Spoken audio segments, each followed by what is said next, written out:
ہم کسی بھی حکومت کے مخالف نہیں، لیکن اردو کی حق تلفی پر خاموش نہیں بیٹھیں گے۔ ماسٹر عبدالواحد کا تاریخی بیان۔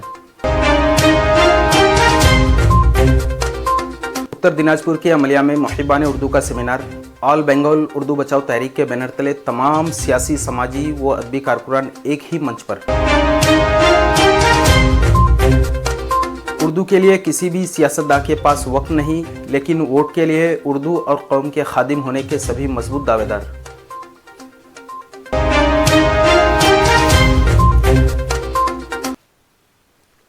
اردو ہے جس کا نام ہمیں جانتے ہیں داغ، سارے جہاں میں دھوم ہماری زبان کی ہے۔ آداب ناظرین، میں عبدالرزاق اور آپ دیکھ رہے ہیں صداقت نیوز ٹائم۔ اب خبریں تفصیل سے۔ ناظرین، آج بتاریخ 15 فروری 2026 بروز اتوار کو مغربی بنگال کے ضلع اتر دیناجپور کے تحت گوالپوکھر 2 بلاک کے ساہاپور 2 گرام پنچایت میں عملیہ کے AFP اسکول میں بعنوان تعلیمی بیداری و تحفظ اردو سیمینار پروگرام بخوبی انجام پایا۔ یہ پروگرام آل بنگال اردو بچاؤ تحریک کے بینر تلے کنوینر جناب افتخار احمد صاحب کی محنت اور ماسٹر نصیر غالب کی صدارت میں بحسن تکمیل پایا۔ آج پھر سے ایک بار مغربی بنگال کے چند متحرک محبان اردو اس پروگرام کے تحت اردو کی بدحالی اور حکومت کی لاپرواہی پر اظہار خیال پیش کیے، جہاں تمام سیاسی، سماجی و ادبی شخصیات ایک منچ پر آ کر اردو کے سنہرا ماضی اور حال کی تاریکی پر ایک بعد دیگرے اپنی اپنی باتیں رکھی۔ پروگرام کا آغاز جناب محسن دیناجپوری کی تلاوت قرآن پاک اور نعتیہ اشعار سے ہوا۔ اسلام پور سے جناب ڈاکٹر صادق الاسلام صاحب، رضا کمیٹی کے بانی و صدر جناب مسرور عالم صاحب، دور حاضر کے شاعر جناب محسن دیناجپوری صاحب، جناب عابد حسین صاحب، جناب افتخار صدا صاحب، گوالپوکھر سے BJP لیڈر جناب سرور عالم صاحب، ضلع پریشد ممبر جناب شاہد صدیقی صاحب، جناب ماسٹر محمد شاہجہاں صاحب و دیگر حضرات زینت اسٹیج بنے اور اختتام تک پروگرام میں موجود رہ کر کامیاب بنایا۔ آج کی پروگرام کے رخ رواں کلکتہ کے جناب ماسٹر عبدالواحد صاحب نے سن 2011 عیسوی سے آج تک حکومت کے دعوے، وعدے اور اردو کے تعلق سے سوتیلا پن کو ماں دستاویزات بطور شواہد اجاگر کیے۔ آپ نے کئی اہم باتوں کا تذکرہ کی اور تاحیات زبان اردو کے حق میں متحرک رہنے کا عزم لیا۔ اردو کو بچانے کے لیے جو کوششیں ہوئی بہت حد تک کامیاب ہے، اور اردو کے ساتھ اب جب بھی کوئی حق تلفی ہوگی تو انشاءاللہ تعالی اس تنظیم کے بینر تلے ہم لوگ ہمیشہ سرکار سے سوال پوچھیں گے۔ اردو کی حق تلفی لیفٹ کے زمانہ میں بھی ہوئی ہے 2011 سے پہلے، تبھی ایک بہت بڑی مضبوط تحریک چلا کر لیفٹ کو بنگال سے بے دخل کیا گیا۔ ہم لوگ یہ سپنا دیکھے تھے اردو والے کہ جب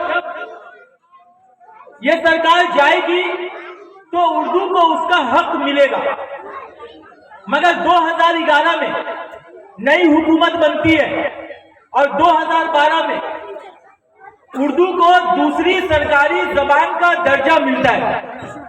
اس کے لیے گجٹ نوٹیفیکیشن بھی جاری ہوا، مگر افسوس کی بات یہ ہے کہ صرف وہ نوٹیفیکیشن، وہ اعلان صرف گجٹ میں ہی رہ گیا، مگر جب بات اپنی زبان کی آئے، اپنے بچوں کی مستقبل کی آئے تو کوئی بھی سرکار ہو ہم اسے نہیں چھوڑیں گے، چاہے کسی کی بھی سرکار ہو، چاہے وہ موجودہ ہو یا پچھلی سرکار ہو، کوئی بھی ہو، کیونکہ اگر زبان نہیں بچے گی تو ہمارا وجود بھی نہیں بچے گا۔ بنگال میں رہنا ہے تو بنگلہ پڑھنا ہوگا، بنگلہ بولنا ہوگا، تو ہم نے کہا ہم بنگلہ کی مخالفت کب کر رہے ہیں؟ ہم تو کہہ رہے ہیں بنگلہ سے غیر نہیں، مگر اردو بھی غیر نہیں۔ ہم تو بنگلہ بولنا چاہتے ہیں، بنگلہ پڑھنا چاہتے ہیں، مگر آپ ہمارے اردو ہندی میڈیم اسکولوں میں بنگلہ دیکھ کیوں نہیں رہے؟ اگر آپ کو بنگلہ سے محبت ہے تو ہمارے اردو میڈیم اسکول میں اساتذہ بحالی کیجیے بنگلہ والوں کی۔ بنگلہ ایک مضمون کمپلسری پیپر ہمارے اسکولوں کو دیجیے، پہلے ہمیں دیجیے پھر ہم سے لیجیے آپ ایگزام میں۔ First give us then take from us. تیار ہیں ہم بنگلہ پڑھنے کے لیے، مگر آپ بنگلہ ہمیں دیتے نہیں ہیں۔ اور جب نوکری دینے کی بات آ رہی ہے تو آپ بولتے ہیں بنگلہ بولو، بنگلہ پڑھو. پھر بھی ہمارے WBCS افسران جتنے بھی آج ہیں، چاہے گروپ اے ہو، بی ہو، سی ہو، ڈی ہو، کیا وہ انٹرویو میں بنگلہ بولے بغیر وہ افسر بن گئے ہیں؟ باقاعدہ سب کو بنگلہ بلوایا جاتا ہے.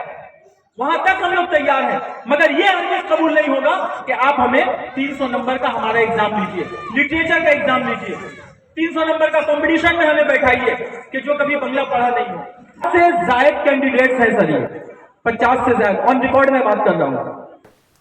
بقول ماسٹر عبد الواحد صاحب، وہ کسی بھی حکومت کے خلاف نہیں ہیں، مگر زبان اردو کے مسائل پر خاموش بیٹھے رہنے والے بھی نہیں ہیں. یہاں قابل ذکر بات ہے کہ علاقائی لیڈران جو قوم اور بالخصوص اردو زبان کے خادم ہونے کا دعویٰ پیش کرتے آ رہے ہیں اور اپنی سیاسی روٹی اردو کے نام پر سیکتے آ رہے ہیں، آج ان کے پاس شاید 5 منٹ تک کا وقت نہ تھا. موجودہ MLA جناب منہاج العارفین آزاد صاحب اور نہ ہی موجودہ سبھاپتی جناب انور عالم صاحب پروگرام میں شریک ہوئے. سابق MLA علی عمران رمز وکٹر صاحب کو بھی دعوت تھی، مگر آپ بھی پروگرام میں حاضر نہ ہو سکے. چکلیا اور گوالپوکھر کے تمام سرکاری اردو اساتذہ کرام کو بھی خبر تھی، مگر افسوس کہ 5% بھی شریک نہ ہو سکے. بہرحال پروگرام ماسٹر نصیر غالب کے صدارتی خطبے سے ہوا. آپ مذکورہ تمام مہمانان اور سامعین کرام کا دل سے شکریہ ادا کیے. عملیہ کے تمام نوجوانان کی متشکرانہ انداز میں تعریفیں پیش کی. بالخصوص اس پروگرام کو سجانے اور تمام ذمہ داریاں بخوبی نبھانے پر شکریہ ادا کرتے ہوئے پروگرام کا خاتمہ کیا. تو ناظرین، اردو کے تعلق سے آپ کا کیا خیال ہے؟ اپنی رائے کا اظہار کمنٹ سیکشن میں ضرور دیں. ویڈیو کو لائک، شیئر اور چینل کو سبسکرائب کرنا بالکل نہ بھولیں. تب تک کے لیے شکریہ. خدا حافظ.